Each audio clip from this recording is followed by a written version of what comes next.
Morning, myself Michael Chandres. I study in Sri Kaja Polytechnic College Bharuch in electrical department.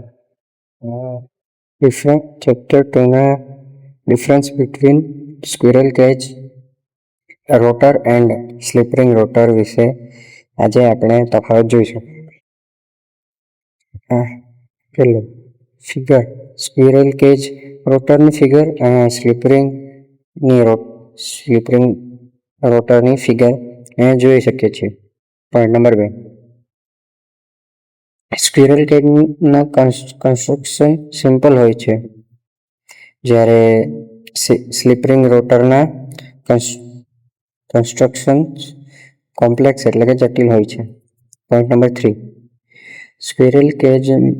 Squirrel cage રોટરનું maintenance easily થઈ શકે છે, જ્યારે slip ring રોટરનું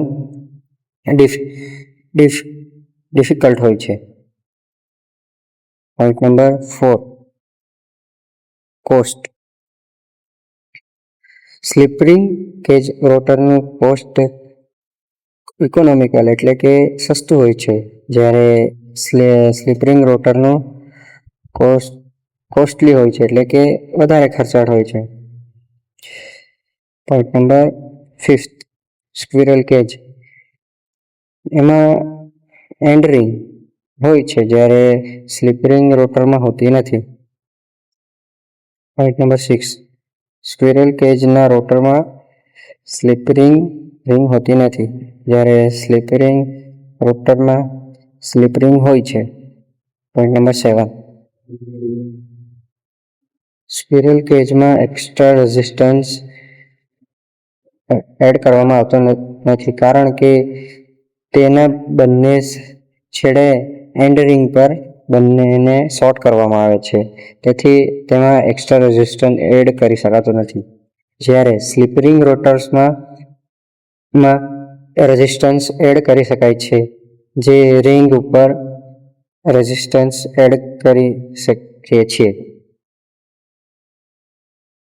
point number 8, starting torque. Squirrel cage રોટરમાં starting torque બની શકતો નથી, કારણ કે તેની વાઇન્ડિંગ શોર્ટ કરવામાં આવે છે, તેથી તેમાં એક્સટર્નલ રેઝિસ્ટન્સ એડ કરી શકાતો નથી, તેથી સ્ટાર્ટિંગ ટોર્ક શક્ય નથી.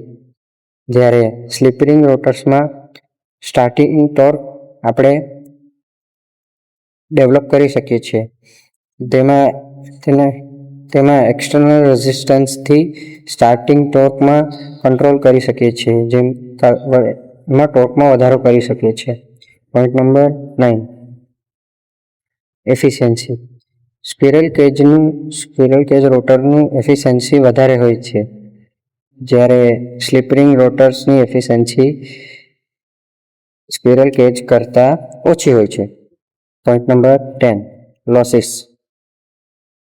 સ્ક્વિરલ કેજ રોટરમાં લોસ ઓછા જોવા મળે છે, કારણ કે